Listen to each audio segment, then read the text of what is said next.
Hey, y'all. Happy Wednesday. It is your girl, Sean LeRae, and we are back, baby, with Boss Talk. How y'all doing out there? I hope that you all have had a fantastic Wednesday. I actually have had a very challenging Wednesday. A friend of mine sent me a wonderful Wednesday post, and I was like, yeah, I'm going to have to be convinced that it is Wonderful Wednesday.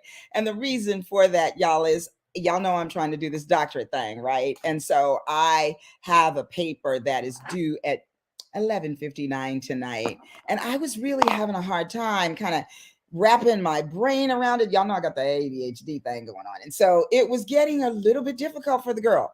And so I just had to talk it out with my friend, and he listened to me like read the comments from the instructor, and it clicked for me. So I just want to say that sometimes you cannot see the forest for the trees. Your grandmother said that, right? You've heard that. And so a lot of times what we have to do is we have to take a step back.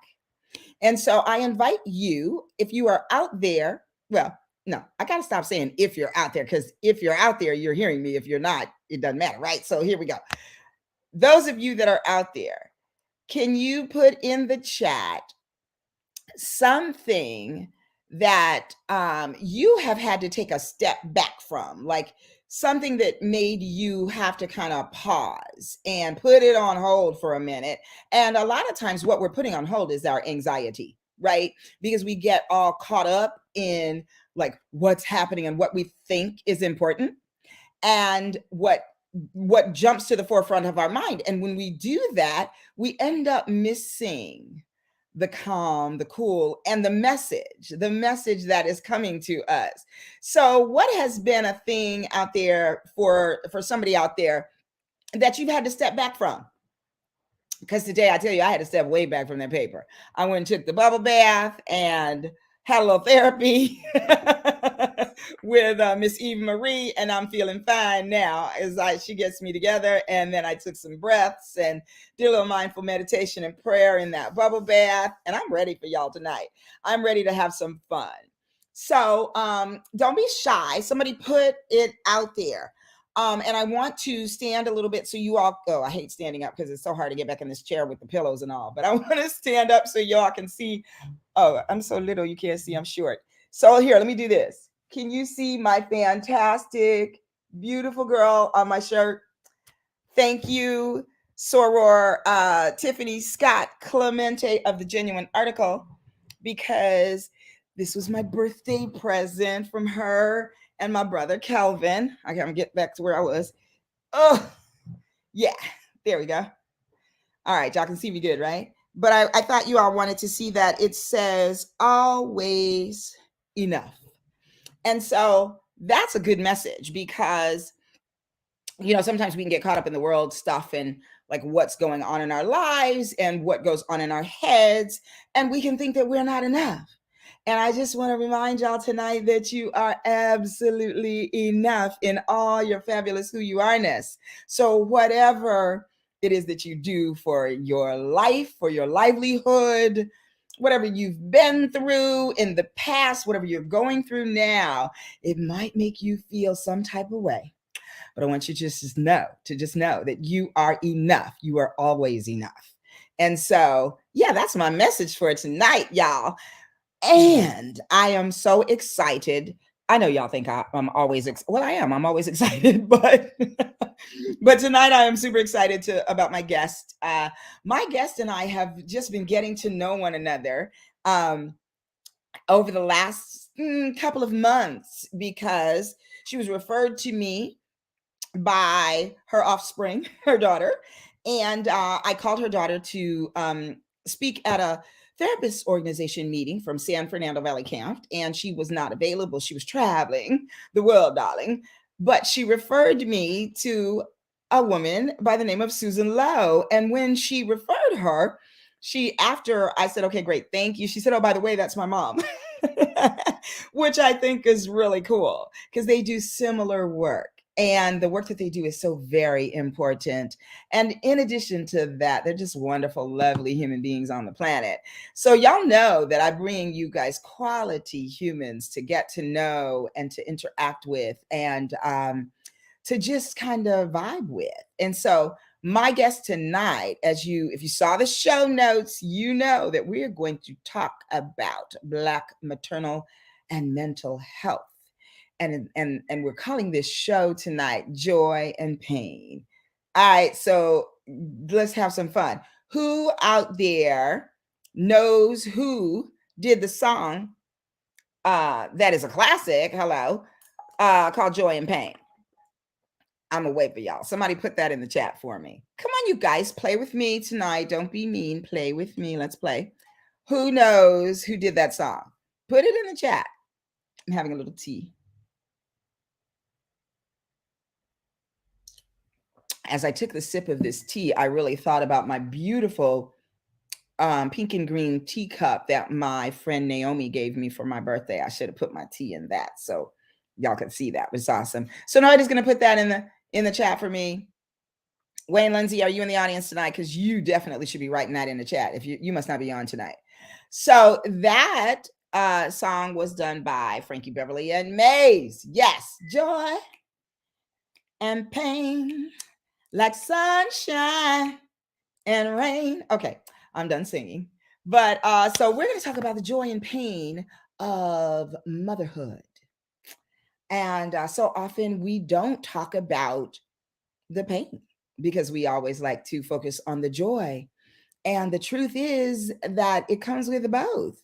So, my guest tonight is an amazing woman, and she is a licensed marriage family therapist. And she is also she's a psychotherapist and a leading expert in perinatal mental health. Her mission is to have healthy and happy mothers and healthy, happy babies, and to create environments that support the mental wellness needs of birthing people. So, as a mother of 2 adult children and a grandmother of 3, ranging in age from 2 to 15 years, Susan draws inspiration from her personal experience, including pregnancy loss and the lack of support and understanding surrounding perinatal mental health after she began her motherhood journey. She understands firsthand the challenges that women face during their reproductive years, and she's passionate about providing them with the support they need to thrive. Susan Lowe's passion for helping others shines through in her work as a certified prenatal mental health specialist, providing therapeutic support to women and birthing people during their reproductive years. She is also a sought-after speaker, trainer, and clinical supervisor, delivering virtual and in-person training to enhance cross-cultural awareness and understanding of postpartum mood and anxiety disorders. Susan is dedicated to raising awareness of critical issues in Black maternal health and for birthing individuals and families. As a mentor and community resource for doulas and other birth workers, Susan advocates for underrepresented communities in the birth world and provides them with the tools and resources that they need to support the wellness needs of women everywhere. So, y'all, without another word from your girl, me, I'm going to bring you to a boss talk. I want you to welcome Miss Susan Lowe. Hello, Susan. Hello. What a wonderful intro. Thank you for having me. I'm excited for this conversation. I really am. Yes, I am too. It is so necessary, and you do it so very well. So let's see. We got somebody talking to us out there. Let's see who that Okay. is. Girls Like Me Global says, wow, amazing. This is so timely. Sharing with all my pregnant friends right now. Absolutely. Please do. Absolutely. Bring in Yes, those yes. mamas. Bring in those mamas and those soon to be Absolutely. mamas and all of that. Because this is going to be some great, great information. And the topic is so important and the conversation is Mhm. rich. So, Susan, I know that you, like me, are an LMFT, that is licensed marriage family therapist, for those of you out there who might not know that acronym. But the rest of your what is the rest of your title? The I PMHC part, yes, that part. that stands for Certified Perinatal Mood and Anxiety Disorder Specialist. It just means that I did an extra training. I had to take another test, very similar to the test we take when we get licensed. And it just gives me what I need to support the families that I work with. Ah, got it, got it. Mhm. So that's something that you did then after you became an MF. Yes, yes. Okay. For the mental health piece of that, you already need to have worked with clients. So it's like adding additional. It's like becoming a specialist, right? If a doctor Mhm. was a generalist and now they become a specialist, they take classes. So that's Yeah. what I did.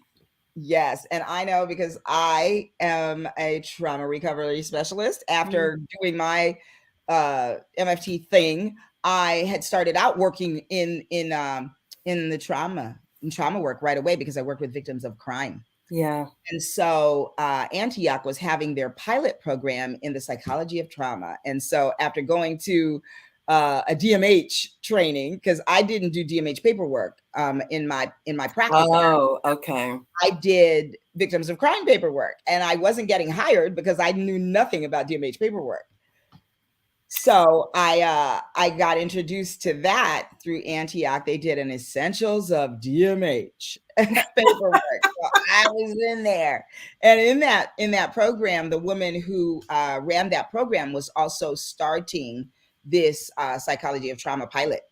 And so I joined in, and I'm so glad that I did because it has served me well in this work. Absolutely. Most of the Yes. time when we're working with our clients, it is trauma. Oh, In absolutely. some form or another, we are addressing trauma, especially in Ab- our community.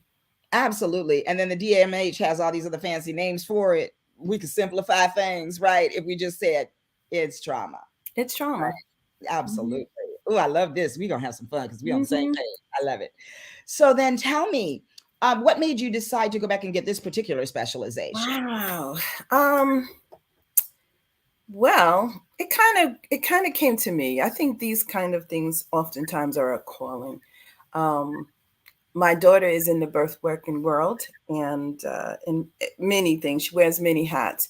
But in supporting some of the work that she was doing, I started realizing and started having an opportunity to think about what wasn't there for me and what wasn't there for the people that I grew up with. And we don't talk about perinatal mood. Like Black people, we don't get depressed. It's just like any other stigma, right? Right. Isn't it? Just try Jesus. Right. Right. Exactly. Just try Jesus, girl. Yeah, You don't you're even have not to praying hard enough. pray. What's wrong Oh, with girl, that doesn't, it's just, oh, you feeling sad. Well, every mother feels sad. you? And Right. it's true, right? There's a point where there's an adjustment and there's baby blues, which is pretty common. But then if things go on much longer than that, there's something else going on. And we need safe Mm. spaces to be able to talk about that. Yes. Oh, I love that. So, how do you get someone to transition from the idea that this is normal and you should be feeling like this? You just had a baby, Mhm. or there's something that you should check into. Somebody else, you need some extra help. I think we as well, having a child for the first time is a big transition for anybody, right? Not sleeping all night, trying to keep this little person alive. A lot of times people I just want to keep this little person alive. We don't go home with instruction manuals, That's right. and we tend to not want to do it. At least I didn't do it the way our mamas did it, because some I knew Mhm. everything, right? And I didn't want to take their advice. But so there's going to be a measure of that. There's going to be some healthy anxiety around: is the baby sleeping enough? Are they eating enough? If you're nursing or bottle feeding, there's going to be a normal, natural adjustment to parenting. Yes. But if there are things happening like you're not bonding with the baby, you're like, yeah, you might be feeding it and dressing it, and but it feels like it's a thing, like it's just something outside of yourself. There's not that. Not all mothers immediately fall in love with their babies. You know, that's kind of a myth. Mhm. And then oftentimes we I liked your show notes when you talked about we focus on baby showers, we focus on decorating the rooms, we Yes. focus on what kind of car seat and what kind of stroller we're gonna have, what kind of clothes. But Mhm. nobody really prepares for what's often known as the fourth trimester. Like when you bring the baby home and it's a month later, it's 2 months later, there's a lot that happens that we Yes. need to be able to support families with. So your Mhm. question was, how do we know what's normal and what's not? If this is going on a month afterwards and you're still feeling sad, you're crying all the time, you don't know why, or feeling super anxious, much more than normal, very, very anxious about, and Mhm. usually related to the baby, baby's safety, baby's health, baby well-being, not able to take care of yourself. You know, if you go to sleep, but you wake up and you're not rested, I mean, obviously, Mm. sleep is interrupted with a new baby. Right. But if you go down with the baby, oftentimes you're going to feel rested. You're going to feel like you sleep. If you're not feeling rested, it means you're not sleeping well or not at all. So these are just some Mhm. areas that can start to get us into some trouble. We're Mhm. going to just pay attention to that. Sure. And the other thing too is when you are having this new baby, it's all brand new. You don't really know what you're doing. You are having, to readjust your sleep schedule in the first place. But then what happens is it becomes like a snowball effect because when you're not getting enough rest, then that's when all these other things can come in too, right? Absolutely. Sleep Mhm. is really the one of the most important things that a new mother needs. Yeah. And it's so funny because we I'm gonna say something crazy. We sleep on sleep. Like, you know what I mean? We don't give sleep enough credit. I know I don't in my Hmm. just everyday life. Hmm. I do not give enough credit to the value and the amazingness that you feel when you do get enough rest and how your Absolutely. brain clears up and how all these things. Absolutely. And so at a time when you have this new little darling and you need to be as on your toes as possible and all of those things, then you're faced with not getting enough sleep, which takes you away from being on your toes. Absolutely. So it's really It can be a snowball. absolutely. So tell me, what advice do you give to the women that you work with on a regular basis? Like I know that, well, yeah, Self just go ahead self first. care, self care, self care, and Mhm. that's whether you're pregnant or not. Right. Um, we as especially as African American women, we have this strong woman syndrome. Yes, indeed. We have this cape. We wear this cape all the time, whether we chose to wear it or not, because oftentimes the cape is given to us. But Mhm. being able to recognize that we can't be all things to everybody. Yes, so true. And so we have to be able to have self care. Mhm. Self care is not just going and getting a manicure. Come on It's now. it's rest is self care. Um, movement that brings you joy is self care. Eat and journaling is self care. Dancing is self care. Taking a walk around the block, hanging out with your sister friends, catching up on some silly television, some Mhm. comedy shows, or some the latest, whatever it is that lightens up your load that brings you a sense of joy. And we know that new moms don't have a lot of time. Right. So we want to be able to encourage that in small doses. It might be just 5 minutes of movement. If you have other children, it might be okay, we're going to move, but bring the other children into it. Bring the older children into it. Bring the 2 year old, 3 year old, the 5 year old into it. We're going to do some breathing exercises together. And Mhm. mindfulness is so important, like being intentional about our self care. So, one little exercise that I share sometimes with moms is if they bring the little ones in, the older children, bring a teddy bear, and we're going to practice deep breathing by putting the teddy bear on their belly and having them raise the teddy bear up as Mhm. high as they can. So I we love can, we have ways to be able to strategize bringing self care in ways that are fun. It's not mundane, And that Mhm. will make a difference, things that will lighten the load for us. Yes, Susan, that's a great one. I do that one with adults too. Oh, you have them put something on their belly to bring it up? Well, Yes, you know. because it really helps them to get it. Like I think I learned about that with Diana Gerhardt. Do you know her? I do. Yeah. So she did a mindfulness training for us some years back at San Fernando Valley Camp. I was not yet into mindfulness, and I remember being there trying to go like, okay, she's like, just take a few minutes, relax yourself, and just breathe, and see if you can just let your mind just go. And I was like, don't think. Okay, wait, let me try it again. Okay, start over. Okay, here we go. Don't Yeah, think, making it work. Right. and I raised my hand. I'm like, Susan, I can't make my mind go blank. And she's like, Shauna Ray, that is not the goal. And I was like, oh Yeah. God, thank you. Yeah. And she said, you just want to be mindful that Yeah. when your mind wanders, and it will. She Mm-hmm. said that the average person has a new thought every 3 seconds. She Mm-hmm. said, but when your mind wanders, you just have to be mindful to bring it back. And I was like, Mm-hmm. oh my God, my life changed. It opened up a whole new world What because I let that go. I often tell my clients that think about it like clouds that are floating by. Like you just observe, you notice, oh, that's a thought.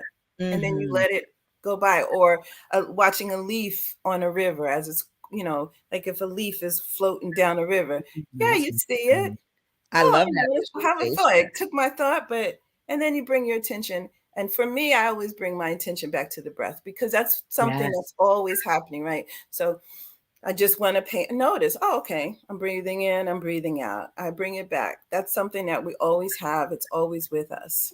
absolutely. I love that. I love that. And I think that when we get caught up in things and we're worrying and we're busy in our day and all of that, you can look up and find it. Oh, shoot, I forgot to take a breath, right? Because you're holding it and you don't even realize it. So I imagine a mom with this new baby and these new responsibilities, and oh, we got to get the bottles and oh, the diapers, and oh, there goes the little one, the toddler, and all of that. You can find yourself not breathing. So it's Breathing, so good to do not that. eating, Yes. sleeping. Hmm. Hmm. It's a lot of things. Yeah. Absolutely. So, what else do you do in your work, Susan? What else do I do in my work? Well, I also work with Native Americans. I work at a I've been supporting Native Americans in Los Angeles. We have the highest rate of Native Americans outside of reservations, so people don't really know that. I Mm. myself am African American descendant of enslaved people, but I'm also Creek and Cherokee. So working in that community also helps connect me with the other aspects of my ancestry. Oh, I love that. Absolutely love. Yeah, that is so good. So, what are some things that you find prevalent to that community, Native American? We talk about trauma, and I think there's a lot of similarities between African American Mhm. and Native American because there's historical and intergenerational trauma. Yes, For absolutely. us, for African Americans, it's as a result of 400 years of being enslaved and being disrespected and devalued. Yes, indeed. And for Indigenous Americans, it is a genocide and some of the same things. And there's so much of that history that is not taught, just like so many other histories that are not taught and now are trying to Mhm. be erased. Um, Absolutely. but so a lot of the healing is very similar. Yes, yes. Thank you for pointing that out. Hello, Dr. Daphne. Dr. Daphne Burleson in the house, y'all. Hey there. She says, hello, all. Nice to have you on. Thank you. So, Susan, when you are working, I know that you do work outside of your actual clients, but you conduct work with people who work with clients. And Absolutely. so, Yes. let's talk a little bit about that because I remember when I had you come and meet the women of the Black Women's Network, which some of them are maybe on already and just being quiet, but they're going to be popping in if they're not on yet. And I remember that many of them were very pleased to learn all that they learned about doulas and about Black maternal health and the disparities and all of those kinds of things. Because a lot of times people don't want to talk about that, Yeah. and they try to make us think that we're crazy and that these things Hmm. don't exist. And so I am happy that you are talking about these things today. And Dr. Daphne says she's glad to be here. Absolutely. This is a good conversation. You came on a good night. So let's talk about some of the workers that some of the birthing workers that you work with. Oh, so doulas, and I guess we need to define because Yes. oftentimes people ask, "What's a Right. doula? What's a midwife?" So doulas are birth workers that work with um, perinatal families. They're educators. Some of them also help with lactation, with breastfeeding. They help adjust, but they're advocates. They're the people that help you come up with your birth plan. Um, Prior to COVID and shortly Mm, after, they weren't allowed to go in the hospital. But normally, traditionally, a doula can go into the hospital with you as one of your support personnel. And mm, their presence is helpful because if things aren't going as you originally planned, if a birth is not, they can explain what's happening, why it's happening, mm, things that oftentimes doctors and nurses don't have time to do. They mm, help with. I've seen doulas definitely calm down parents, in-laws, as well as the partner, the birthing partner that's in the room with them when things are happening. Because when things happen in the hospital, they happen really fast, mhm, right? And then they come and support after the baby's born. So different, they're community doulas know about herbs. They get more to some of the traditional ways of our healing methods. So mm, they'll give you herbs to help bring more milk, to help your womb heal better, just all kinds of knowledge that they bring. I like working with doulas and lactation consultants and midwives because they're in the homes with the family, so they get to see the interactions with the partners, with the children, what the home life looks like.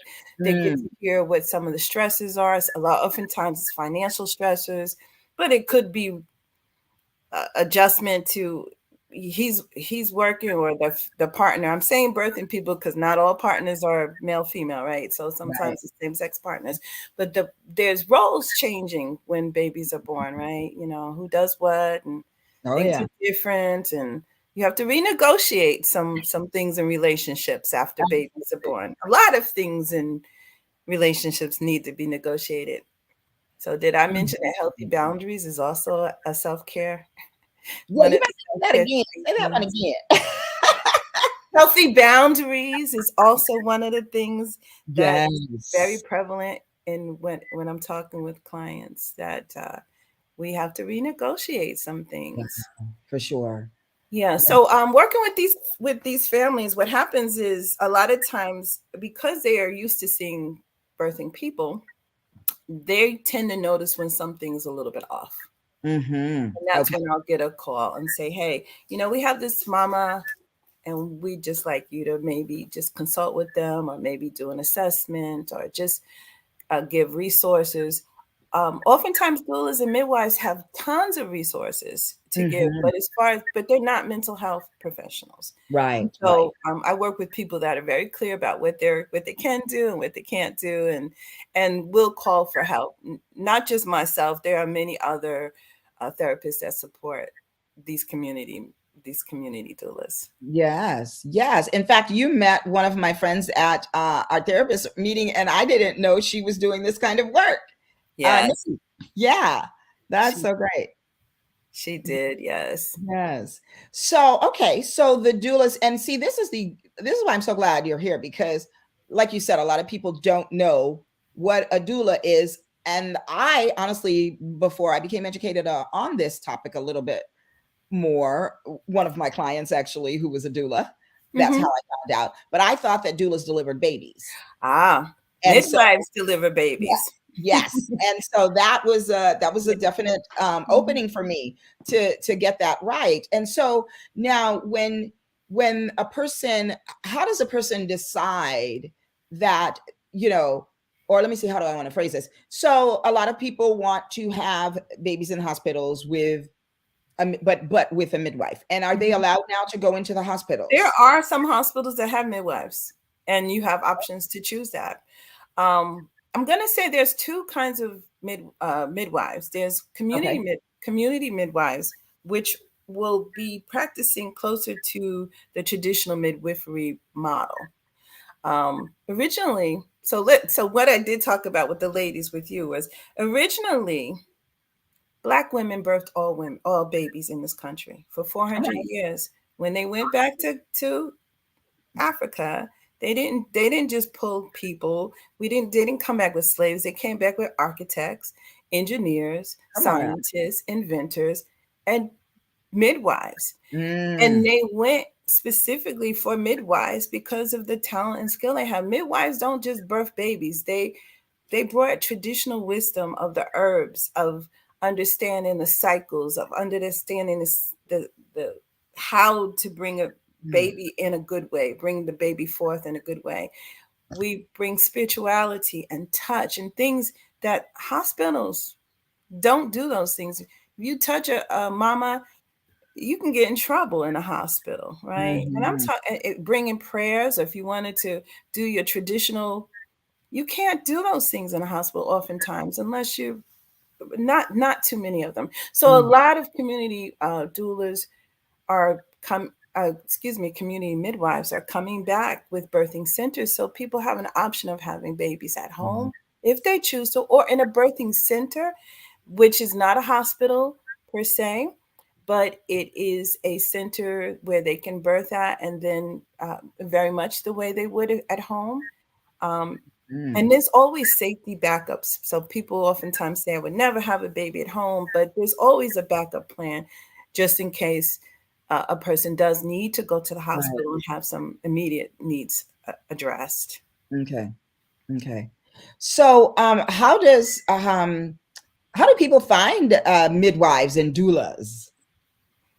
Well, I'm happy to say that as of 2023, January, doulas are now covered by Medi-Cal, which was part of the Momnibus move that Governor Newsom signed into law last year. So that's still being worked out, which means it makes it more accessible. Prior to that, if you had a doula, you would usually had to pay out of pocket, and Mhm. it's not something insurance companies would have paid for. And so, oftentimes, having a doula would have been a privilege, Wow. Yeah. right? For some, because it Mhm.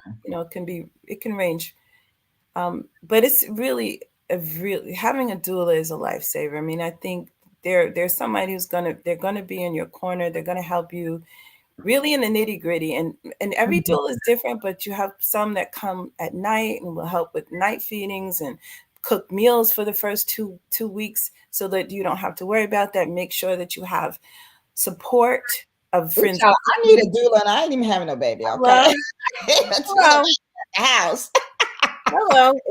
Yes, they are really lifesavers. They really, really are. And so now that Medi-Cal is paying for that, it makes it access to care better. The other thing that with doulas and midwives, having the education from them, it reduces maternal mortality. I don't Um, know if most yes, of us are yeah, aware that Black women are dying more than our white counterparts. yes, And indeed. most of that is as a result of implicit bias, prejudice. Our voices Mhm. don't matter. We're not important. And I Yeah. mean, I don't know if anybody's been watching the news, but all too much, even here in LA, Los Angeles, we just have too many mamas that are dying, but they're making the news. And I Yes. think that's important. We need to be aware, and we don't need to be afraid, but we need to be aware. Mhm. Yes, we have a question from Dr. Daphne. She Mhm. says, "Does the medical industry readily receive doulas and midwives as part of the traditional birthing team?" It depends on the hospital, and I say that because there are hospital doulas. So when I was saying there's two kinds, a hospital doula is trained in a medical model, Mm, right, and not necessarily a community health model. So they're a midwife is a registered nurse with additional training, to the point where she could prescribe medication. She or he can um, deliver a baby. They can pretty much do everything that a regular doctor would do, unless mm, the child is moving into some emergencies, unless you need neonatal intensive care or anything like that. mhm, Um, so are they readily? It depends on the hospital. So many nurses absolutely love having doulas in the room because it means less work for them. They have somebody that's caring for the family. If a mom is calm and relaxed. She's going to have an easier birth. And that person's there going to help them with the breathing, help them with to understand, okay, you're Mhm. transitioning. This is what's going on. Okay, this is what the nurse is talking about. This is what the doctor is talking about. They're there to support. So some hospitals and some nurses absolutely love having doulas there because it makes their Mhm. job easier and it makes mama and the birthing person more comfortable and more Yeah. relaxed. Yeah. So Dr. Daphne also asked, is it considered holistic? And just listening to what you're saying, it kind of sounds like in ways it is because there's Um, so much more more that they're doing. community doulas would be more holistic. They're really going to be going back to the traditional ways with the herbs, with breathing practices, with walking. Yes, it's very holistic. However, in the medical model, they medication sometimes is necessary, right? Mhm. For Mhm. and so in a medical model, there may be it may be a combination of both. But yes, Mhm. Mhm. ideally, most of the time, when we go back to being traditional, having a baby is a natural occurrence, Mhm. right? It's I don't know where we got the idea that we have to like having a baby is now a medical surgery. Like when did that happen? That something that women have been doing for eons of time, only in the last 2 centuries oh, has it become this thing that has to be in a hospital. We Right. got to reframe that. Yes, That's absolutely. that's that's Absolutely. that's some mind tricks that Yes, are and I playing get on so us. excited every time I hear about a baby that was born in a cab on the way to the hospital. I'm like, "Come on, baby, let's make a Oh, statement." well, what we're not hearing is how many women are choosing to have babies at home. Right, right. My daughter had her baby at home with the whole family present Love in it. a water birth. There are birthing centers. Mm, There's a beautiful birthing center that I work with sometimes, Kindred Space LA. mm, That is actual. It's the first birthing center in this area to the point where people are coming from around the country just to see how are you doing this? What are you doing this? For a long time, many policies went in place to make it illegal for us to do that, for us to birth babies in a natural way. And mhm. so we're reclaiming our bodies and Yes, we're reclaiming our ability to have the births in the way that we want to. I love it so much. Girls Like Me says, "What? Doulas are now covered by Medi-Cal and Yes, California. Why yes, aren't more well, pregnant women made yes. aware of this?" Now that's a good question. Because What how was the many of question? y'all knew that? If you're out there, put in the chat if you knew that doulas were covered by Medi-Cal. And I really wanted to see who knew that. And Hello, beauty of Hebrew is here. Hello, Gigi Love. Good it to is see good you. She stuff. says good stuff. Wow. It is Yeah, good stuff. yes, indeed. Yeah, And so what's happening is a lot of the doulas are having to do classes on learning how to become a provider, because it's still yeah. within the California, but they're doing it. You have groups like Frontline doulas who are doing trainings. Lots of doula organizations are doing trainings so that doulas know, okay, now you can get paid for this, um, and let's show you how you can become a provider so that you can accept payment for becoming I a so doula. love it. It I is so love is it. It's just so affirming, to like finally get that recognition and acceptance. It's that's got to It was be. a fight. I love it. I Behind know. the scenes, people like my daughter and some others behind the scenes have been working on changing policies for years. And Wow. so, I love so, that. I love and it. the fight, we have to continue to fight. We have to be reclaiming our bodies and our rights. Yes, indeed, indeed. All right. Mr. William Seals says, I am late, but boy, I came in on a vibration. Well, stay tuned. Much more to come. Thank you for tuning in tonight. Let's see. Girls Like Me says, do you have to already be pregnant to be approved for a doula through Medi-Cal, or can you have access to one throughout the whole planning to get pregnant process? Oh, now that's a good one. That's a good question. I don't know that I have an answer for that. However, I can probably get an answer and get it to Sean LeRae to let you know.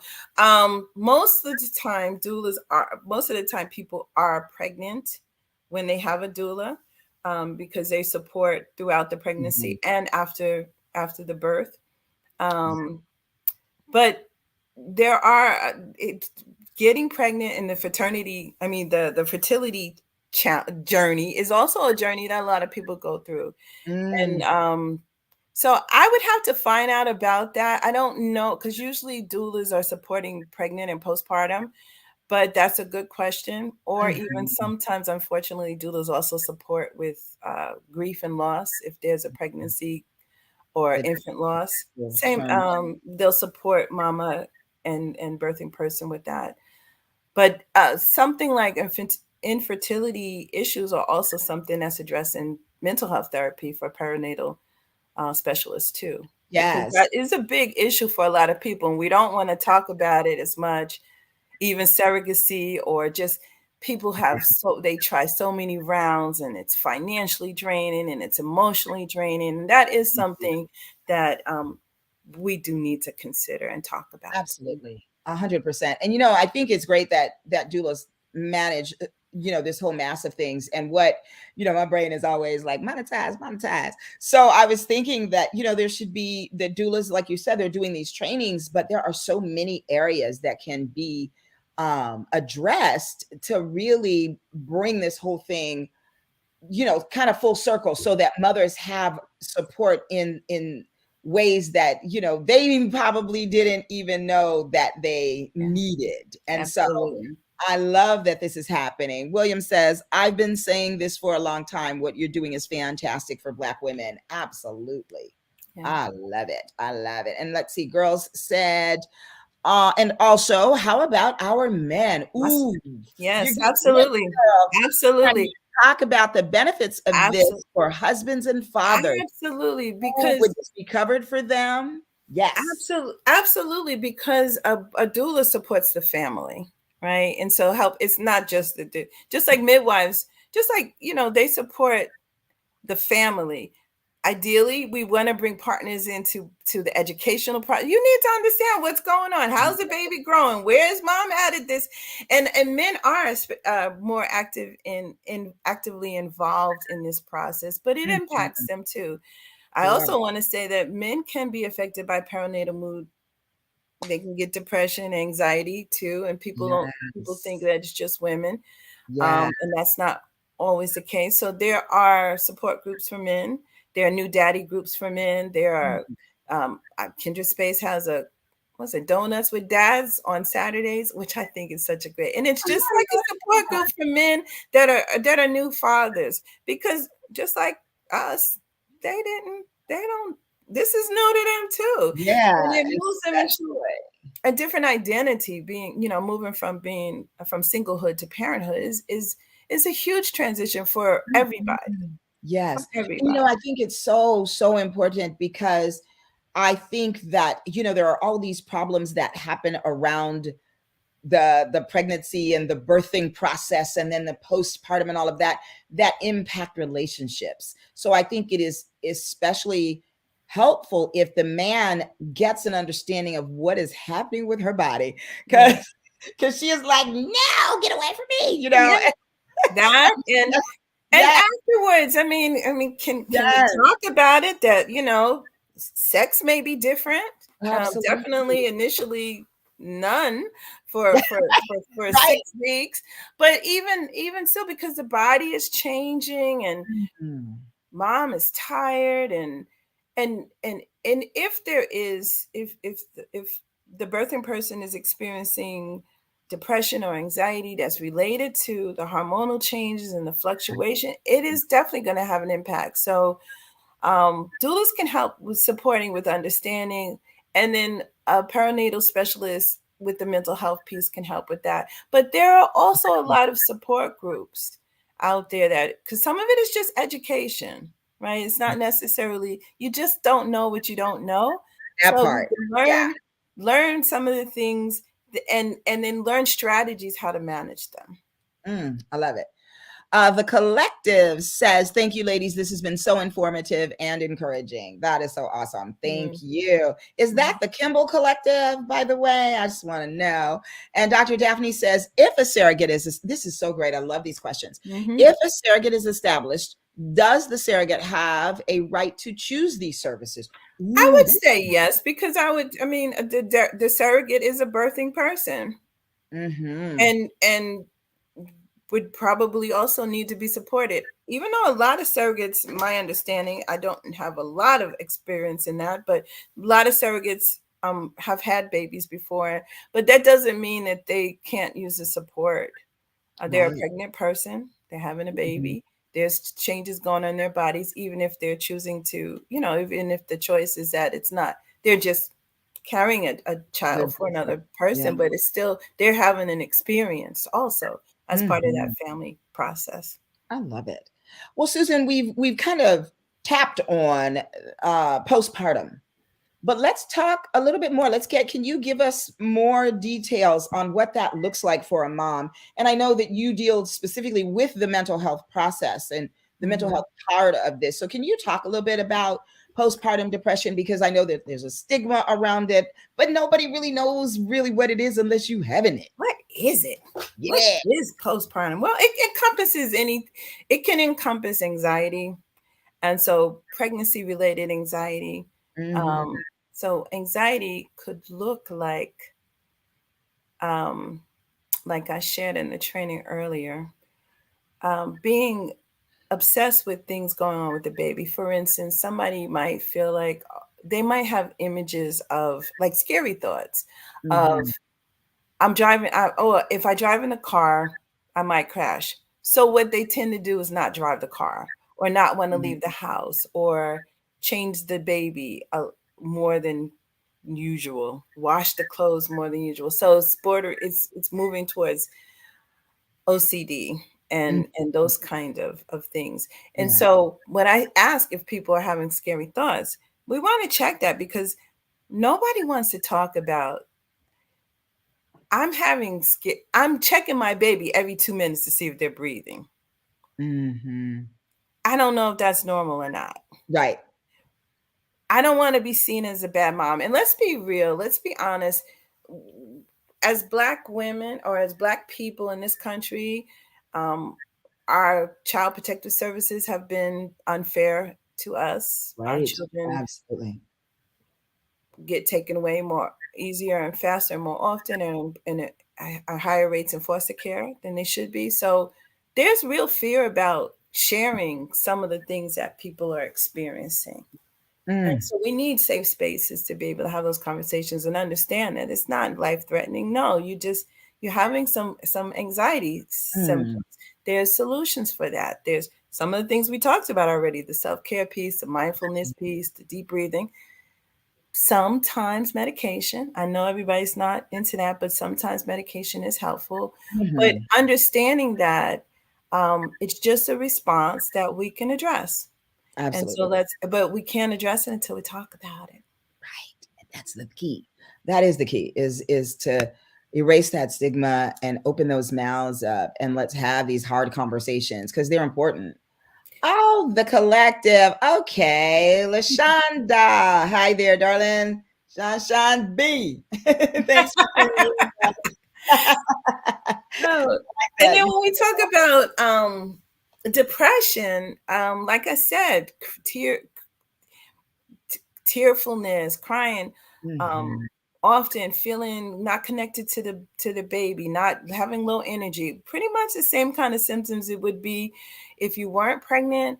But remember, if a mom is not able to care for herself, she's not able to care for her baby. Right. And That's we a want healthy, happy moms so that we can have healthy, happy babies. A mom who's not connected, who's kind of checked out, um, that creates problems for the child, for the child in the long run. mhm. Attachment Mhm. challenges, and Right. sometimes just other challenges that happens with the child later on. Absolutely. Let's see. Girls Like Me said, we encourage all women to have as natural a pregnancy and birthing experience as humanly possible. God created us to do this. What a blessing you are. This work you're doing is truly life saving. Oh, I love that. I agree. I agree. As natural as possible. Yeah, I agree. That's the way it was intended to be, right? absolutely. And Let's so, see. Who's there? Oh, hi, Camellia. How are you, darling? She says, good evening, ladies. Great topic to share. Absolutely. And Miss Cheryl just in the house. As much as I want to be here, I now have ministry class Well, from. she can watch the replay. I got the replay, sis. Thank you. Appreciate you tuning in though and getting on here as much as and as often as you can. We love it. We love it. We have a little family going over here. It sounds like it. I love it. That's I awesome. love community. That's how we heal. We heal in community. Absolutely. So let's talk about that healing piece because Mhm.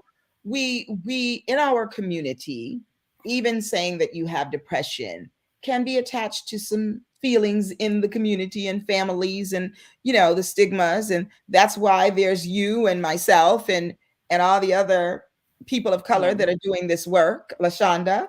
Mhm. Um, and so I know that sometimes it can get dangerous, right? So Absolutely. let's talk a little bit about that because I know that's a A hard thing. lot of time it gets dangerous, right? A Yeah. lot of time, suicide is one of the leading causes of death after the first year of birth, and Mm, it and for many women, right? And so it is serious. How do we address it as a community? We have to keep talking about it. We have to have more spaces like this where people can stop and say, wait a minute, I felt that way. That's usually what happens when I yeah. do a training. Somebody will come to me and say, oh my God, I felt like that. And I struggled and my husband wouldn't help me. And my family, my friends told me I was crazy, or, I didn't pray hard enough. And I don't, when I hear these people, and this will be 2 or 3 years later, it's like, well, how did you get through? And they say they struggled. They really don't Mhm. know how they got through. I had recently there was a teenage boy that said, well, she got through because when she was checked out, I was taking care of the baby. Wow. If mom is not available or checked out, to handle that, who it's gonna fall on aunties, grandmas, Yeah. partners, if those people exist. What I find is a lot of times, a lot of people don't have the extended family, not the way we used to. Mm. We used Yeah, to have those absolutely. built into the way our communities were. And our communities, we are not like that anymore. That's so true. Sad but true. Thank you. Hello, Alan. Brother Alan says, thank you for the insight about this very needed topic. Absolutely. I'm glad there's so many Yeah. men on, Oh, because I yeah. think men need to hear this and also think about it and figure out, how can I support the family and how can I be supported? Because, like I said, everybody focuses on mom and baby, but dad and Mhm. partners are just as important. And they Absolutely. have needs, and they also, we talk about it being taboo for us strong Black women to talk about it. It's even more taboo for Black men to say, I'm struggling with this. Absolutely. This Oh new my baby gosh. came in. I don't know what to do. My wife is acting crazy, a hot mess over here. I don't know how to help her. You do. I want to check out too. It's so true. It's so true. So Cheryl says, two life changers. Thank you, darling. We appreciate that. Hey, cousin Brian. My cousin is another gentleman on here tonight. Thank you, because he says positive community outreach Absolutely. and heal. Absolutely. Hmm. And Brian is doing some important things over around men's mental health, Very and good. he's a believer in the importance of that. So I love Very good. that over in Chi-Town. Girls Like Me says, how is grief handled? So many women and men are starting families without their mothers or fathers, and so many have even themselves lost children in the process, be it miscarriages, stillbirths, etc. Yeah, So true. Yeah, that's thank you. very common, and I really see that more with the people not having their family members here. Like their family Mhm. members are on the East Coast, or honestly, some of my clients have so much trauma that they put a little distance between their families because they were very unhealthy. And so that's Yeah. part of their healthy boundaries. So one of the ways we want to do that is create our own family, extended family that we create, like get support from support groups, any of the birthing centers, any of the grassroots um, birthing usually have support groups that you can join, so you can connect with other mamas and have places, safe spaces to just share, not just complaining or sharing our stories, but also solutions. How did you get through this? Mm. What did you do? Where did you go? How did you do that? Um, with the stillbirth, and because I experienced 4 pregnancy losses, and at the time when I experienced that, it was like, well, just pick up and keep on and act like nothing happened. And Right. some of that still comes from our. I don't know if any of your audience knows Dr. Joy DeGrew's work, post-traumatic slave syndrome. Absolutely. But Indeed. 400 years of slavery, when we had a baby, or if we were depressed, or we had anxiety, all these things that we had miscarriages, we were not given the privilege to grieve it, to feel anything about it. Shut Mm. up, get back to work. Yes. Oh, yes. Yes, yes. And And we you still know, operate like that. we do. And listen, let's not even talk about that when you go to the hospital, to the doctor as a Black woman, Black man, person of color, you're dismissed. Your pain is dismissed. They think that you're so strong, and and I mean, let's face it, we're dealing with people who come from generations where they did not give us medication for pain, that they performed operations on babies without Yes. Without anesthesia, where anesthesia. they gave Black men diseases to see how they would fare. So we are dealing with the residual of that still Yeah, every day, absolutely. still every day. Absolutely. Susan, I'm a television girl. Everybody knows that, right? So I was watching a great show. Which one is it? It's not Family Reunion with the divine Loretta Devine and the beautiful, I think it's Tia. Yeah, one of the Maori girls. It's Tia Maori, and I don't know the many of the other characters. My dear friends used to be on there. Brittany Russell and her son Isaiah were on that show. It's a great show. It still is on. And recently, um, Tia got pregnant and went to the hospital. Her husband and her father-in-law, Richard Roundtree, hello somebody, were away and couldn't get to them.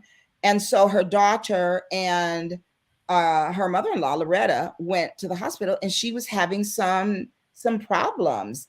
And the doctor just kept ignoring her, and she was in excruciating pain, screaming. And I know that this is television, but I also have people in my practice who have told me that this has been their experience It's a lot of at Black the hospital. people's Yes, experience. in 2023. Yes. So come And that's on. where the deaths are coming from, because a woman or a husband will say, hey, something's wrong with her. Oh, she doesn't know what she's talking about. We know. Even Serena Williams went through that. She had to fight. Yes, She had to fight for her own, for them to take her seriously. So this is one of the challenges with why Black women are dying. It's because of that. absolutely, Um, absolutely. and I'm glad more and more shows are really. Afterbirth is another documentary about that. Oh, It's that's on right. Hulu. That I haven't. Um, Yeah, and I want to share, it always comes up for me. If people are having those experiences, there is a sister that created an app called the Earth app for people to share their experiences. And it's ooh, like birth, but without the B. love IRTH. And it's that. an app where if you have those kind of experiences with either a doctor or with a hospital system, you can put it into that. And what they're doing is compiling this information and then bringing it back and making them accountable to have a correction plan. Or if these hospitals or doctors are not making a plan, then they can say, okay, sis, don't go to this hospital.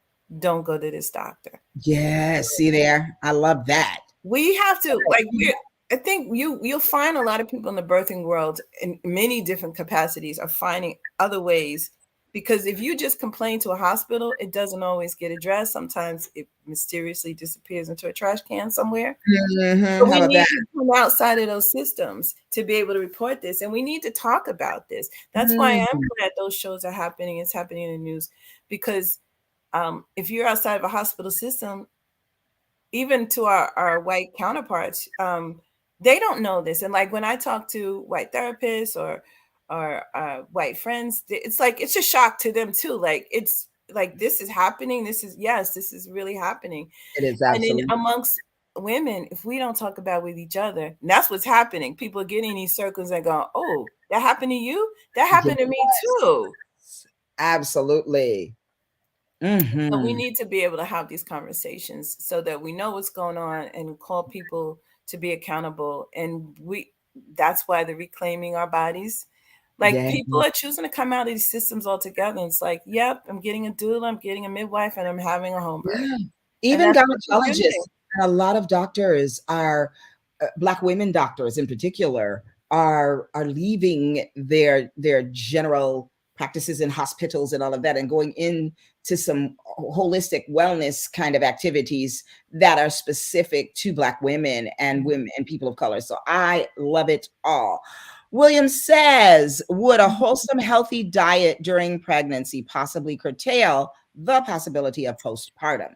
Definitely is helpful, right? Anytime that we have good nutrition and good healthy practices, it benefits our mental health and our overall well-being in general. Mhm.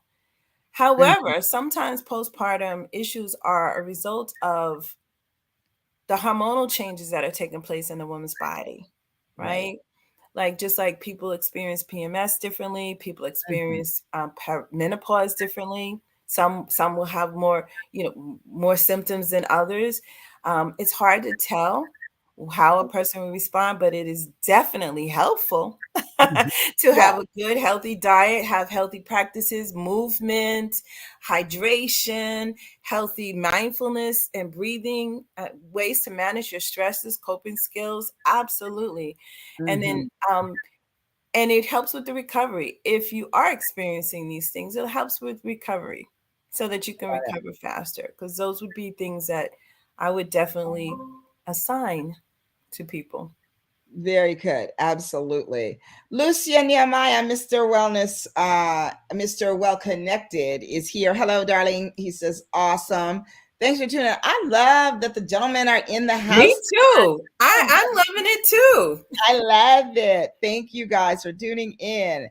Hey, Sora Rhonda. She says, good evening. Thank you so much for the information tonight. Very informative. Absolutely, sis. Thank you.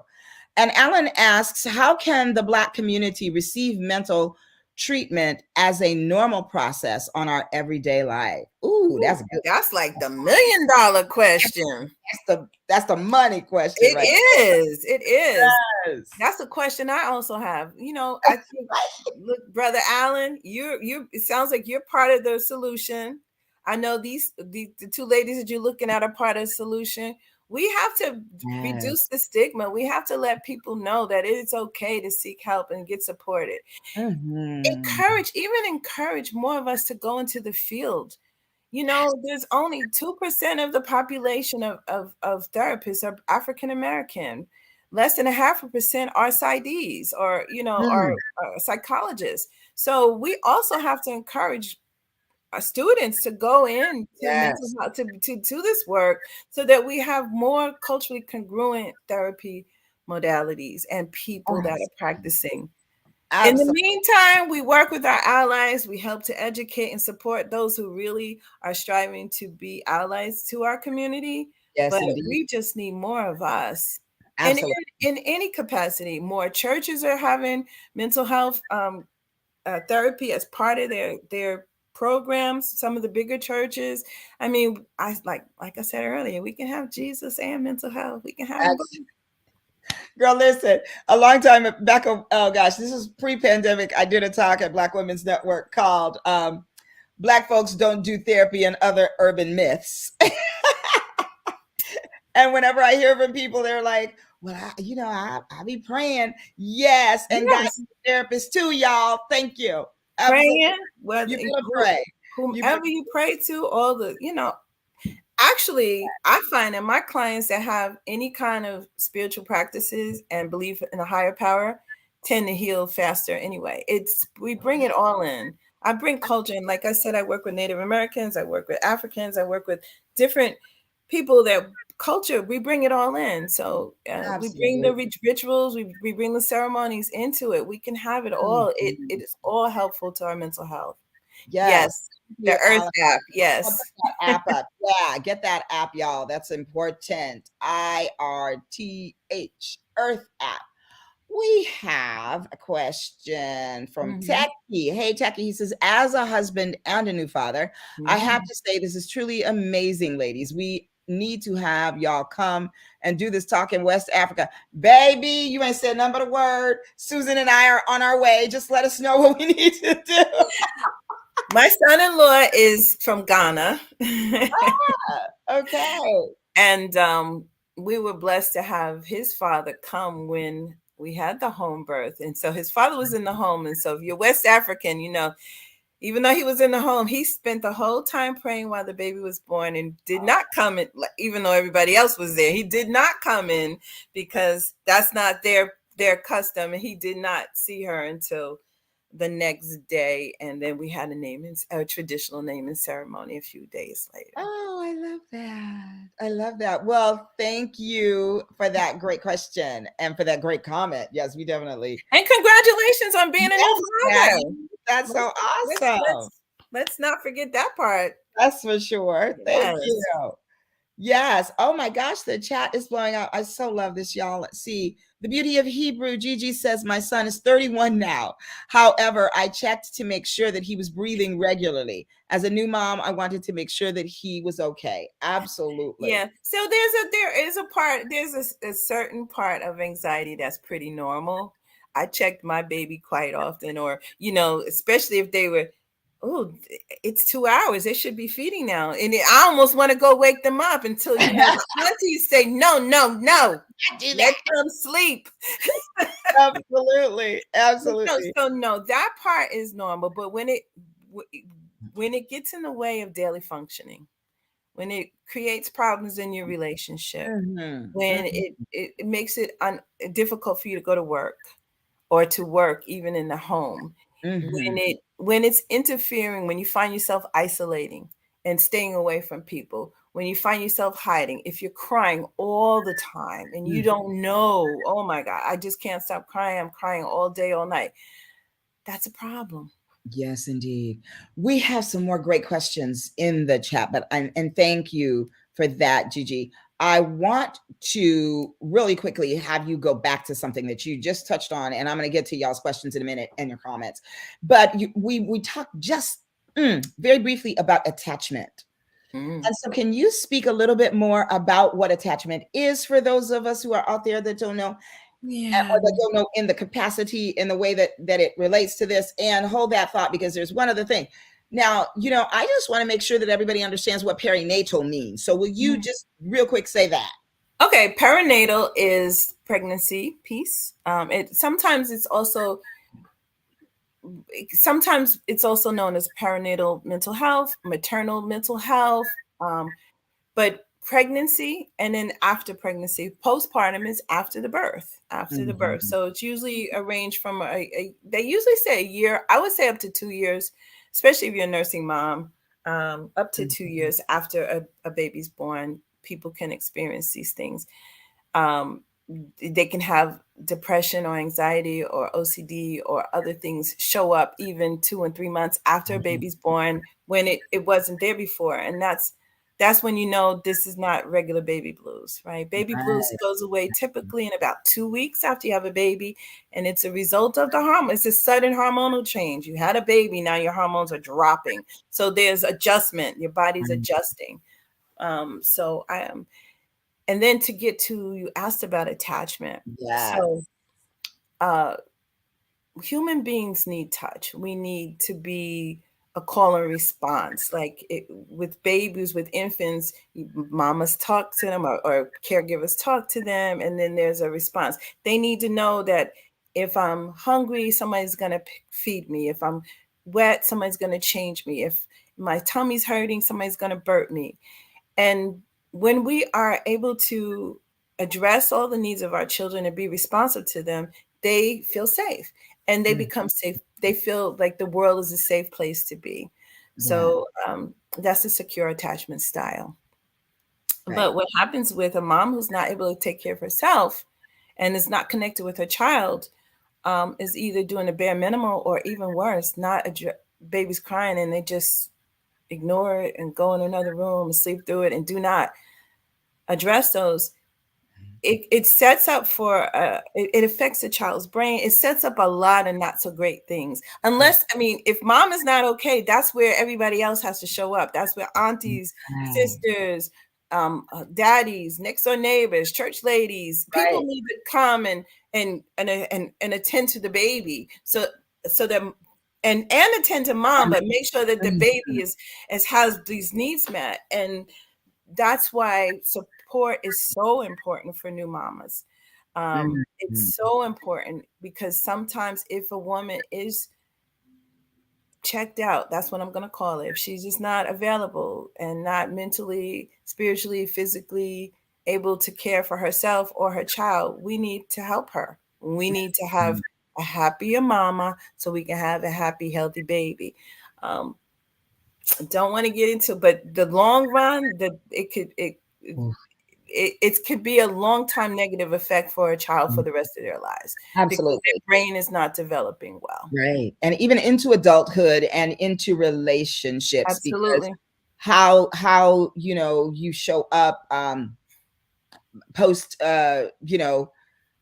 attachment disorder, we call it, and there are several different kinds of attachment, and it's how you operate in a relationship. If you're constantly seeking um connection, it's because you didn't get that connection, and so that can be unhealthy in a relationship if it's the kind of seeking that is over the top, let's call it. And dependent, let's get that Codependency. word out there in the open as you go, and all those kinds of things. And it can really be unhealthy. And so that is why I'm so glad that you said that's why the aunties got to come in there, and grandma and grandpa and the cousin and Pookie now. Everybody And got to get all all up in. of them. That's right. That's And right. and, and so, Right. what does support look like to a new mama? Because I think that's also a conversation. It's like Mhm. when a person's pregnant, because, like I said earlier, all we think about is the baby shower, but we Mm. don't really think about what about having a food train. So, what does that look like? Calling all of your friends, having all your friends a month or so beforehand. Everybody take a day, take a week, I don't know, take a couple of days. They're gonna bring a meal by or have a meal sent to you. Mhm. Um, and I know people that's what they do. They like every day somebody is responsible for making sure that family, not just mom, that family, so that at least for the first 2 weeks, if it can go longer, that's even better, can be handled. That's one less thing. Having your friends come over and not just to cool and look at the baby, clean the Hello. house, pick up Wash my the other children, dishes. take the brothers and sisters, please go take them for overnight so I can sleep or and I can focus, or can we have some play dates, where you take the kids. Mhm. So what does support look like? And Yeah. these are the kind of things and there's something we can all do. Even if you're away, if you're miles away, you can still have meals sent to somebody that's having a baby the first week. Postmates, DoorDash. There you go. Absolutely. You can have them sent. You can Instacart groceries, right? There So you go. Come that on. they don't have to go out, right? They're just so we have to start getting to a mindset of how can I support the family in ways that really make a difference, that Mhm. a mom doesn't feel so overwhelmed or a dad doesn't feel so overwhelmed. Everybody doesn't have Mhm. family leave, or some people Right. can only take the 6 weeks, or some dads don't take the family leave to bond with their child because their jobs don't have that. Right. How Right. can we find solutions that Yes. and think about them ahead of time? You want to think about Right. these things before the baby comes, and you want to have these things in place before. If you have a nice auntie, like, can you send a housekeeper, even if it's just somebody clean the house for 2 months, once Yeah. a month for 2 months, for the first 2 months. Absolutely. Anything that would take any of some of those pressures and stresses off the family in those first few weeks when they are bonding and adjusting would be helpful. So we have to think more like that to be Yes, truly Susan. Oh my supportive. God. I'm so glad you're saying this, because you know what comes to mind for me as a widow? Um, these are the very practices that we as a community do around death, Mm-hmm. but we do not think of this around birth. Mm-mm. That is so good. That is so rich, y'all. Put Well, we that in. used to have practices though. Like Yes. my grandmother went to all of her children's homes when they had babies and stayed with them at least 2 months to Mhm. to take care of them. I wasn't allowed to leave my house for 6 weeks. I mean, Yep, like we had all these rules, that's right? true. That's And, true. and for some of the African and East African traditions, you don't touch the floor for 40 days. That Right. somebody's totally caring for you.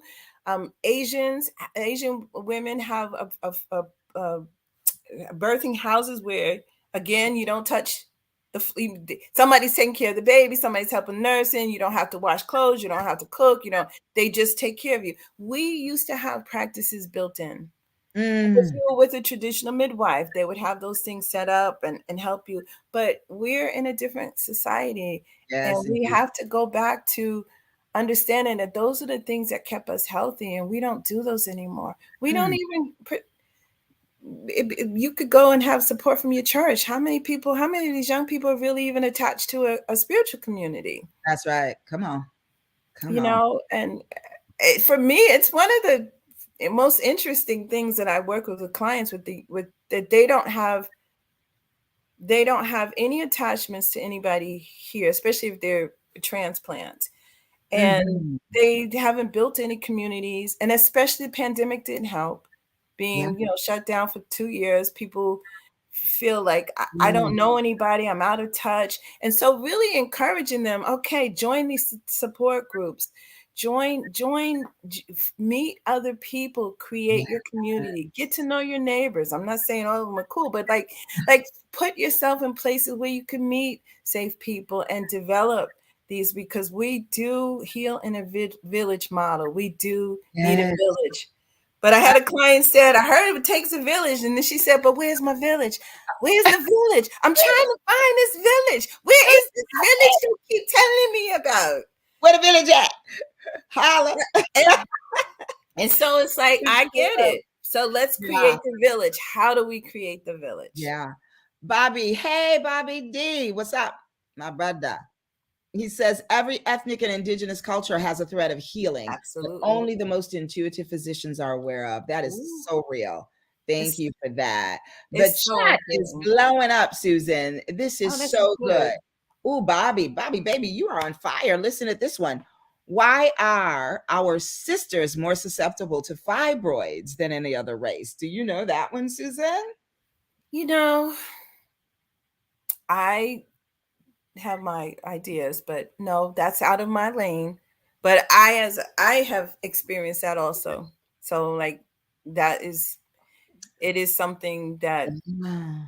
I don't know. Well, if I could share one thing, I know Mhm. that I had fibroids in my late 20s, and I went to visit a spiritual healing guru, and his name was it was Queen Afua, if you all know, if you've heard or read I of Queen do. Afua. Hmm. Queen Afua in New York, and she worked with this man. His name was Reverend Valentine, and they put me I that man took one look at me without he just asked me to send him a list of the foods Yeah. that I was eating for the last 6 months. And I got Wow. to tell y'all, I was crying when I was writing the list because I already knew. There were not a lot of green things on that at all. Okay. This is bad. Bad news bears. And I sent that to him. And when I arrived, he told me all the things that were ailing in my young body at Yeah. that time. And I went on a 21-day spiritual healing fast where I drank veggies. I had 2 colonics. I know I'm getting real personal, but y'all, we No, family. no. This is the healing journey. Colonics. And in 21 days, I lost 28 pounds. And it wasn't Wow. about that. It wasn't about that, but that was part of the journey. By week 1, I did not need deodorant and did not have morning breath. Didn't use deodorant for like 8 months at all. Mhm. Not even the crystal. My body was so clean. And um, my face broke out like crazy. And then my skin was just gorgeous. It Wow. was the most amazing healing thing. And oh, those fibroids that had been in there, boop, I went back to the doctor and they were gone. Wow. They were gone. Wow. Yeah. So So I don't know, we Bobby. I got, ain't no doctor. that's why However, we got to get back to our traditional ways because they were healing ways. that's right. Beautiful. Somebody Thank you for sharing that. Yeah, it was amazing. Girls, oh, I forgot to mention that my producer is Ghanaian. And she says, facts, we are from Ghana and Nigeria and must have y'all come. And Techie is also one of my producers and he is from Nigeria. So we got the motherland on Boss Talk, That's y'all. so beautiful. Come on. I love it. I Thank you, love it guys. too. Dr. Marlena, Purpose and Passion. Hey, Doc. She says Dr. Marlena is ready with passport in hand. Dr. Marlena will come and teach all the women over there how to be natural women because that's what she talks about. I love it. Thank you, sis. I hope your event went splendidly well. Okay, we did that one. Let's see. Let's see. Here we go. Who's that? Linda says, amen. So well needed in the Black community. Mental health therapists. Yes, indeed. Yes, indeed. And we need to get people to come see us. I mean, it's just, wow, so important. Linda Yeah. says, great topic. Thanks, sis. Dr. Marlena says, yes, the right support is key. Mm-hmm. Absolutely. Gigi is here. Let's see. Um, Family practices are key. I am Mhm. so grateful this discussion is happening, but equally grateful they are still practiced old school in my family of origin village. Yes, That's indeed. beautiful. Yes, indeed. Yeah. Absolutely. What do we have here? Oh, so I'm going to put that up in a second. Gwendolyn also said, hello, ladies. Support that makes a difference is key. Yes.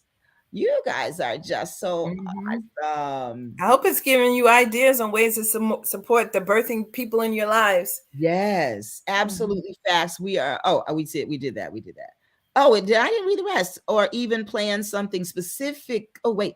Absolutely facts. We are from Ghana and Nigeria. We must have y'all come over for one of our tours or festivals. Ooh, or even plan something specifically around bridging this gap amongst our people. Absolutely. And I do want to shout out my brother, Alan Shea, because Alan invited me to an event back in around what just around the time that Wakanda Forever came out, and it was a celebrity event, and we honored Sister Connie, and I cannot remember her last name, but she's an African sister from Chad, and she was in both the first Wakanda and the second, and there were a great group of people from Chad and the surrounding areas in Africa, and they talked about the whole express of the event was around bridging the gap between Africa and African Americans. And I think that is so, so important. Yes. So very important. Let's see. I want to put this up because my producers found this. Y'all copy and paste this because this is the Earth app. But she said, birth, we dropped the B for BIA.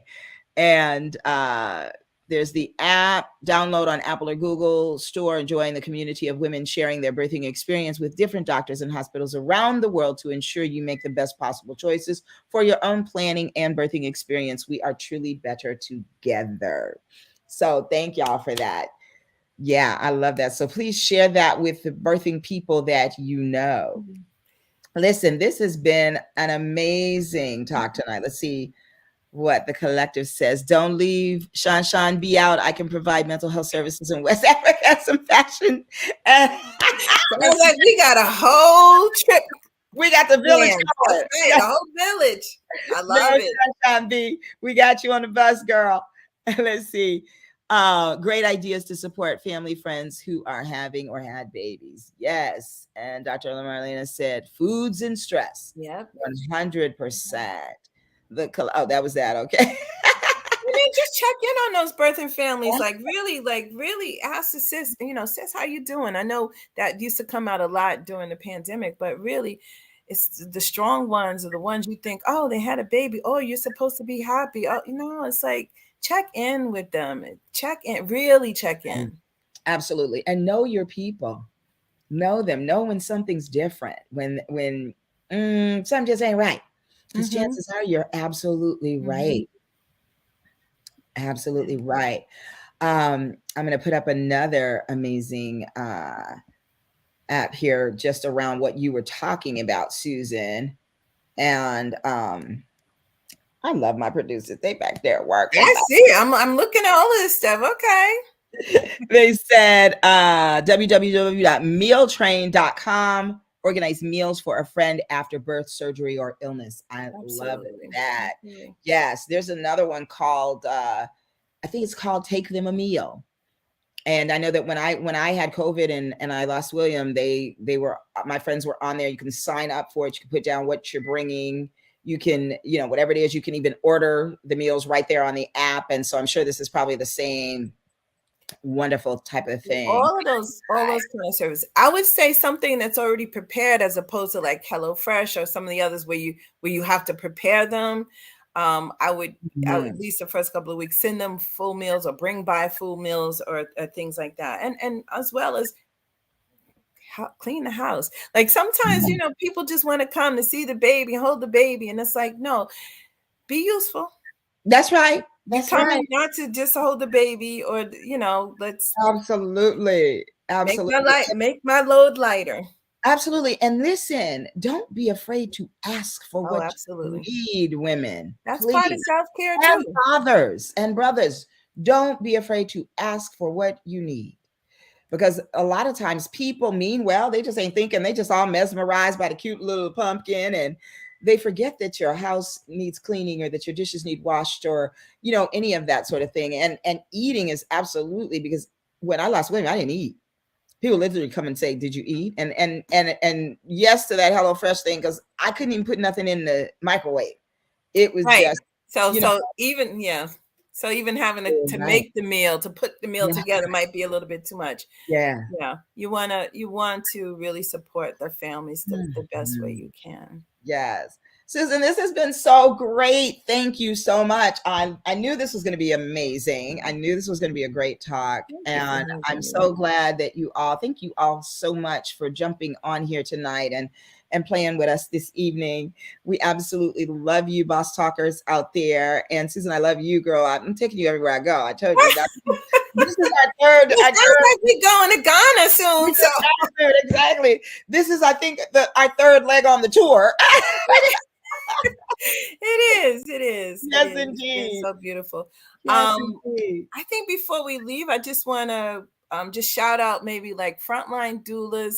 They have a hotline that was started during COVID that's still open by donations of people. But if you know anybody that is pregnant and they just have some burning questions or anything, it's free. It's free to the caller. So that's a resource. Now, how do you get to that? Is that frontlinedoulas.com or what is that? Yeah. Let me, is your producer on it faster than me? I think it's Probably. So frontlinedoulas.com. yeah. Oh, so yeah, they're on it. She just put up Okay. the rest So of the that link. has they have a hotline that's available for that's free to the caller. Um that's a great service for somebody who's like they just have questions, and if it's more serious they'll refer them and connect them with some supports. Kindred Space is a birthing center in Los Angeles. They have a lot of support groups, a lot of classes. If somebody's interested in becoming a doula, they also have trainings on doula and Hmm. midwifery. They're now training midwives, so if Oh, somebody wants to do the okay. community, um, and that's, I'd say most of your listeners are here in Los Angeles area, because then there's the Sankofa Birth Workers Collective, which is in the Inland Empire. But there are so many grassroots groups. Um, if you know any pregnant Black folk that need to be with these are all good places to get started. And if they're out of area, they're connected to people over the country. So Mm. I love it. Because we want to be in community. You want to help pregnant mamas and daddies to be in community so that they can get the support they need and get help with coming Mm. up with all these strategies and how do we do these Yes. things. I love it. So, y'all, there's more about the meal train. Organize meals for a friend after birth, surgery, or illness, bereavement. Make or send meals from your favorite restaurants. House with chores, or even send money for families to pick up and order their meals and use funds where they need. Yeah, I had a friend who, a musician friend who, he and his wife were home having, having just had a baby, and they were so grateful. I just sent a meal over there via Postmates or one of those, and they were so excited. And so you just don't know, people are so grateful. And there's frontlinedoulas.com. What was the other one you said? Kindred. Kindred Space, she's got it. Oh no, Kindred Space LA. That's the birthing center in LA. Kindred Oh, she Space got it. LA. No, I just put up the Sankofa birth workers. That's in the Inland Empire. Okay. Um, Yeah. and So this is Kindred Spirits Kindred Doulas. Space. Kindred Space. Okay. Up, she got it. It's a birthing center. So Okay. they actually, like, you can actually have a baby at their center. It's one of the few birthing centers that still exist in the country. Oh, I love it. Mm-hmm. And they so I'm saying that because they have a lot of resources in terms of support groups, classes. There's the corrected version. Yeah. So I hope those will be things that I help. think, is Kindred Spirits a thing too? Is that I what you're don't saying? know Kindred Spirits doulas. I don't know that one. Let me see. She's saying yes. They're Are both. they in LA? Is that LA?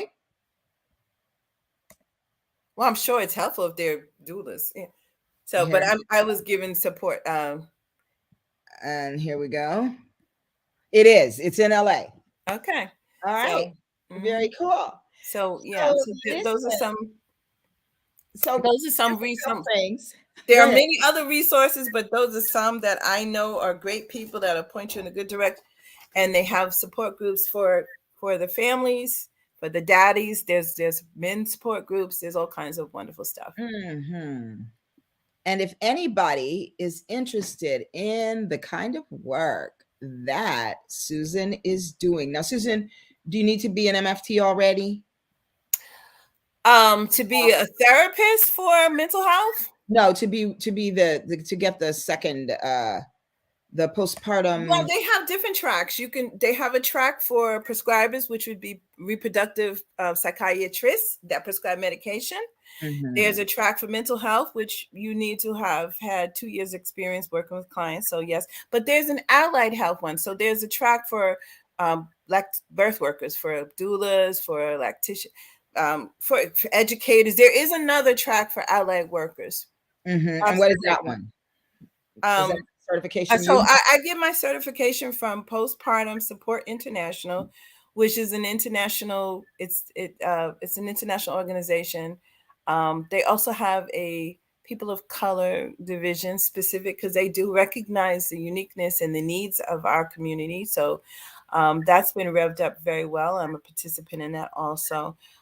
People Mhm. can go to it's Postpartum Support International.com and look to find the qualifications. There are also other places that you can get training. Maternal Mental Health Now, which is in Los Angeles, also is a place if you don't want to necessarily be certified, but you just want to get information on particular subject matters. They provide support. And they also have a division for people starting to recognize the uniqueness of Black mamas. And so they also have an area where some of the Black therapists and support, we all get together and talk about what Mm. concerns our community. I So love that. great, Love great it. spaces to be in. I love it. Linda says, thank you, Susan, for educating on doulas. And thank you, Shauna Ray, for being such a great host. Thank you. I love it. I love it so much. Thank you for tuning in. And here is postpartum Support Yep. International. Yep. Um, so Susan, how will the people find you? Well, I am working on my website, but it is up as a page holder at susanlowcounseling.com. All right. And they can reach me also at the email address susan@susanlow.com. I mean, susanlowcounseling.com. All right. So Um, so, they're getting uh, that together. Now, I just want to tell y'all a fun fact about Susan because you know I like to do that, so you get to know a little bit more about them. But Susan is an East Coaster. She's originally from the East Coast, specifically New Jersey. New Jersey.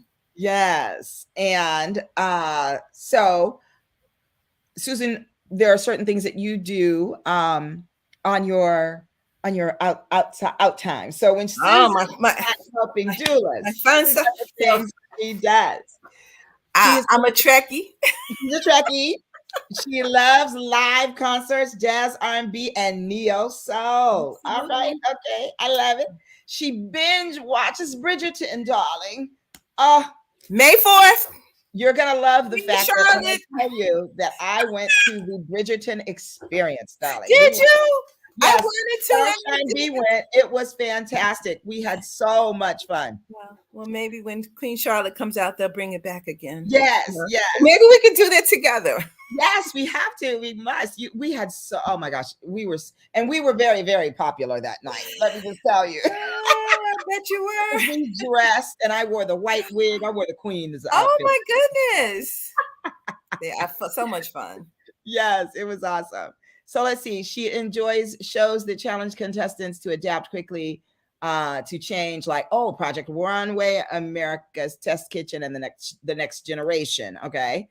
Trekkie, she loves to travel and explore new cultures. All right. Yep, Well, I'm going thank to you Egypt in so June. much. Ooh, I'm so loving that. That is so wonderful. Yes. Well, my girl, where can well, you told us where they can find you, so we're gonna put that out here. And I just want to give a special shout out to my amazing producers who are in the back just doing They their sure are. They're they're doing the most. on it. They are so dead on it. I appreciate y'all so much. This is so fun. So y'all keep watching because Boss Talk is going through a transformation. So there's Susan's info, y'all. So you can copy and paste it, or you can come back later and watch the show again and get all the little tidbits that you may have missed. And what did William say? Mr. Bill says, whether you know it or not, you have helped a lot of women. If eating proper is that powerful that it could eliminate fibroid tumors, bam, we now have the answer. Eat to live and prosper. Absolutely. 100%. So listen, y'all, we so appreciate your tuning in tonight on Boss Talk. It is your girl, Shauna Ray. And excuse me, I'm going to stab my nose here. Hold on. Do y'all have one of these? Fantastic. You have to get one. Okay. So I just want to thank you so much once again for coming out and spending time with Susan and I on this beautiful Wednesday night. You could have been anywhere tonight, and we are so grateful that you chose to hang out with us. And so you know where to find Susan, you know where to find me, but there are a couple things I want to tell y'all about before we go. So this Friday, ladies, all the ladies in the house say, ow. So Friday, the 31st of March, it is the Woman of Worth Conference. It's a mini conference. It is being held in Burbank. And you can get your VIP tickets, which will give you a Woman of Worth t-shirt in at rather chanteldenise.com. That is ChantelDeniese,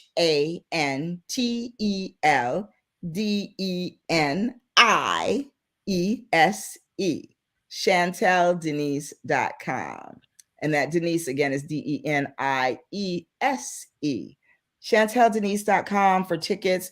I will be one of the speakers. Chantel Denise will be one of the speakers, and Chantel Denise is the reigning Mrs. I never get this right. Mrs.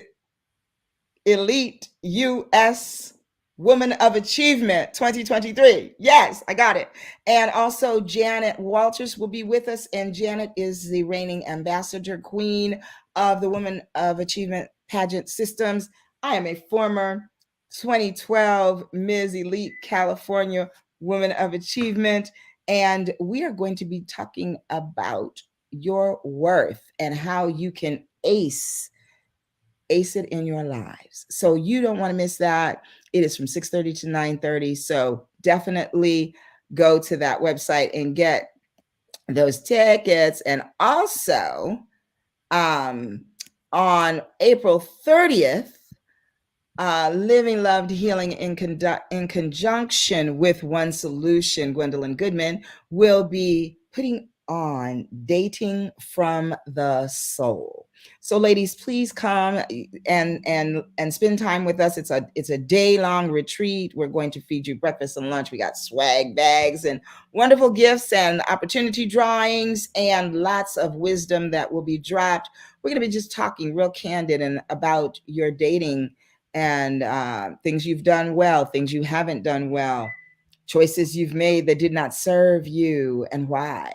So you want to be there. You definitely want to be there, and you can get your tickets for that. Register at www.livinglovedhealing.org. That's livinglovedhealing.org. So you definitely want to be in the house. I'm going to put the link up right now for y'all. Let me see. Let me get that. Let me get that. Let me get that. Let me get that. Let me get that. Here we go.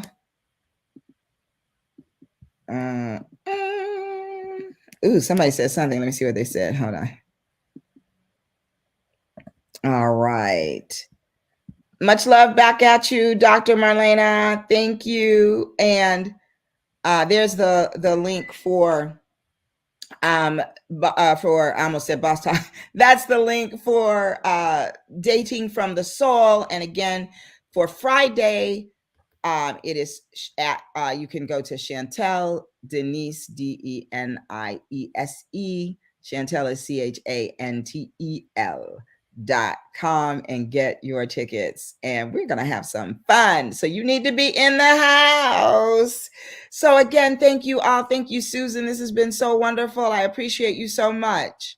Thank you for having me. Absolutely. Girl, you can go anywhere I go. I love it. And here's the link for the Woman of Worth conference happening on Friday. Thank you, Linda. Here we go. Doo-doo-doo. And there you go. So you can click on any one of those links and get those tickets and be in the house. And again, I thank y'all. And you can follow Susan at the links that she left on there. And you can follow me at Living Loved Healing on Facebook. And livinglovedhealing.org is the website. If you want to sign up for any of our groups, go on there and check them all out. And if you need therapy, holler at us because we can help you. So listen, y'all, thanks again for tuning in. Once again, we'll see you next Wednesday at 6:00. And y'all know what to do. Live loved and shalom, y'all. Peace.